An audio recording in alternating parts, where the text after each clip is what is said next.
et had been running. Il courait depuis si longtemps que le rythme de son cœur était devenu le seul son capable de le rattacher à la réalité. Là, dans la nature sauvage, il n'était personne. Juste un fugitif se fondant dans les ombres de la forêt. Mais un gémissement mince et désespéré déchira le silence et l'arrêta net. Sans réfléchir, il quitta le sentier et suivit le bruit.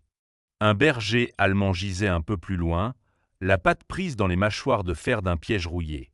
Ses yeux ambrés croisèrent les siens, non pas avec colère, mais avec une douleur brute et une étrange confiance sans défense. Ce regard transperça tout ce qu'il avait essayé d'enterrer. L'espace d'un instant, il ne fut plus un homme en fuite. Il redevint un médecin. Sergueï resta figé, écoutant le silence étouffant.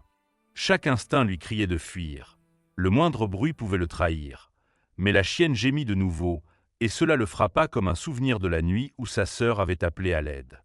Il eut l'impression que le destin lui-même le tirait en avant. Il écarta les fougères mouillées et s'agenouilla près de la grande chienne. L'air sentait le sang et la peur. Les dents métalliques du piège étaient profondément enfoncées dans sa patte. « Pars !» se murmura-t-il. « Elle est un poids. Elle signifie la mort. » Il fit même un pas en arrière, mais son faible gémissement le figea. Depuis 1 an, il fuyait ce qu'il était. Et voilà que son passé le retrouvait sous la forme d'un animal souffrant. Il inspira, s'agenouilla et dit d'une voix rauque « Doucement, doucement, ma belle. » Le son de sa propre voix le surprit, il n'avait pas parlé depuis des jours. Ses mains, entraînées pour la chirurgie, bougèrent d'elles-mêmes. Une gourde, un morceau de tissu propre. Il humidifia le tissu et le laissa boire. Les yeux de la chienne se radoucirent. Dans ce moment silencieux, entouré d'aiguilles de pain et de sang, quelque chose de fragile naquit entre eux, la confiance. Puis vint la partie la plus difficile, la libérer. Sergueï coupa une branche solide pour s'en servir de levier. En la plaçant, il remarqua une plaque métallique sur son collier, Astra. Des initiales. Un propriétaire fortuné, sans doute déjà à sa recherche. La peur lui serra la poitrine, mais il continua. Avec un craquement sec, le piège s'ouvrit. Sa patte était libre, mais les dégâts étaient graves. Fragments d'os, enflures, odeur d'infection. Elle ne survivrait pas sans traitement.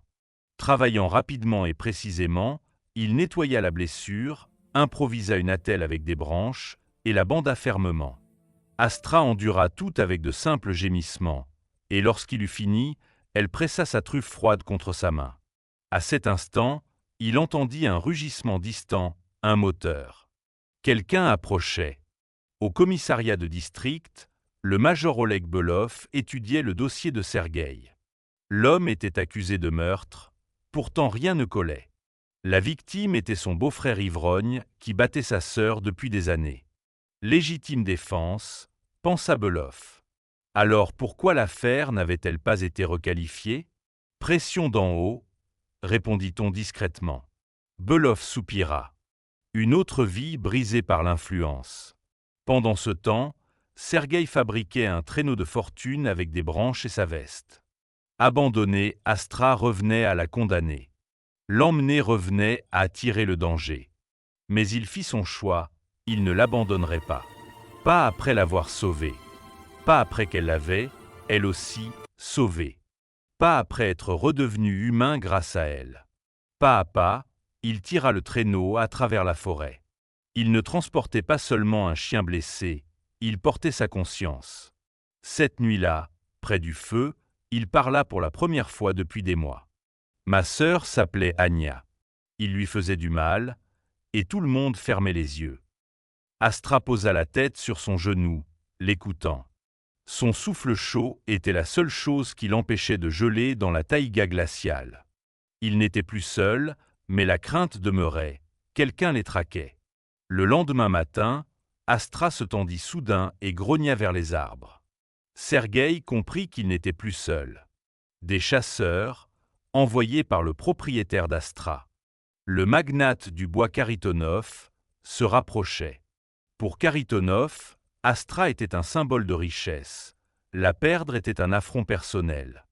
Trouvez celui qui l'a prise. Je le veux vivant, avait-il ordonné à ses hommes, valets et le maigre. Belov, suivant son instinct, suivait lui aussi la piste de Sergueï. Non pas comme un chasseur, mais comme un enquêteur. Des morceaux de bandage, des gouttes de sang non humains et quelques poils de chien formaient une image déroutante. Un fugitif risquant tout pour sauver un chien blessé. L'état d'Astra s'aggravait. Fièvre. Enflure. Pas d'antibiotiques. Elle mourait. Sergueï regarda la carte. La frontière était proche, mais il n'y arriverait jamais en la portant. La laisser était logique. Mais ses yeux, pleins de douleur et de confiance, rendaient cela impensable. Il abandonna son plan d'évasion. La seule chance d'Astra était une cabane de garde forestier indiquée sur la carte. L'atteindre signifiait marcher droit vers des gens, vers le danger. Ses chances de survie devenaient nulles, mais il n'hésita pas. Il fit le premier pas, et une branche craqua. Une voix suivit. « Volkov, ici l'enquêteur Belov. Ne faites rien de stupide. Piégé. Les tueurs d'un côté, la loi de l'autre, et entre les deux, lui et une chienne agonisante. » L'adrénaline balaya l'épuisement. Alors que les braconniers et l'enquêteur s'observaient, Sergueï saisit Astra et s'enfuit. Un coup de fusil arracha l'écorce à côté de sa joue. Il courut à l'aveuglette, serrant contre lui son corps brûlant de fièvre. Un versant rocheux apparut. Par miracle, il se faufila dans une crevasse entre deux blocs. Astra respirait à peine. Il sentit son pouls faiblir. Elle glissait. Des voix les entouraient. Aucune échappatoire. Sergueï sortit son couteau, non pour se battre, mais pour lui éviter de souffrir lorsque les chasseurs les trouveraient. Mais Belov, au lieu d'avancer, appela une unité hélicoportée. Il suivait la piste calmement, remarquant les gouttes de sang qui menaient droit à Sergueï. Atteindre la cabane semblait impossible, mais Sergueï continua. Lorsqu'il tomba enfin dans une clairière et aperçut de la fumée monter de la cheminée, l'espoir s'alluma avant d'être écrasé par des voix approchant. Belov à droite, les braconniers à gauche. Aucun passage. Une idée désespérée prit forme. Il cacha Astra profondément dans un fourré de framboisiers. « Pardonne-moi, vie, murmura-t-il. Puis il remplit son sac de pierres, cria pour détourner l'attention et courut vers les marécages mortels, attirant les tueurs loin d'elle. Les braconniers se lancèrent à sa poursuite. Quand Belov arriva dans la clairière, quelque chose clochait. Il fouilla les buissons et trouva Astra. Tout devint clair. Dans le marais, Sergueï atteignit un minuscule îlot de terre ferme. Le bourbier l'avalait peu à peu. Les braconniers l'encerclèrent. « Où est le chien » cracha Valet. Sergueï serra son couteau, prêt à affronter la fin debout. Le rugissement d'un hélicoptère déchira le ciel. La panique s'empara des chasseurs. Leur monde venait de s'effondrer. À la cabane du garde, Egor Danilovitch, le vieux forestier, travaillait avec des mains sûres pour sauver Astra. « Elle s'en sortira » murmura-t-il en achevant le bandage. Belov la regardait, pensant à l'homme qu'il avait porté à travers la forêt.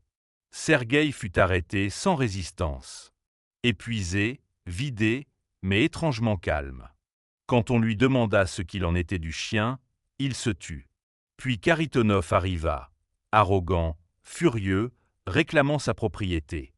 Mais lorsqu'il ordonna à Astra de venir, la chienne, chancelante, le contourna et posa sa truffe contre la jambe de Sergueï. Le message était clair. Belov intervint froidement. « Elle est une preuve.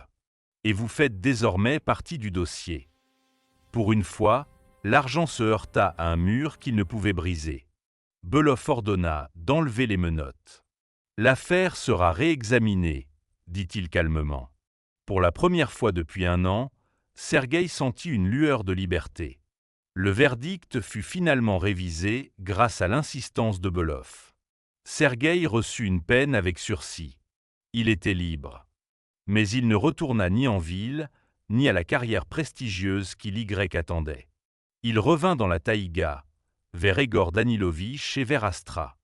Elle courut vers lui dès qu'elle le vit, guérie, avec seulement une légère boiterie.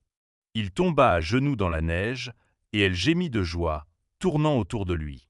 Il la serra contre lui, enfouissant son visage dans sa fourrure épaisse, qui sentait la fumée et la maison. Son odyssée était terminée. Les cicatrices sur son âme et la marque du piège sur la patte d'Astra demeuraient, mais elles étaient désormais des insignes de survie, non de souffrance.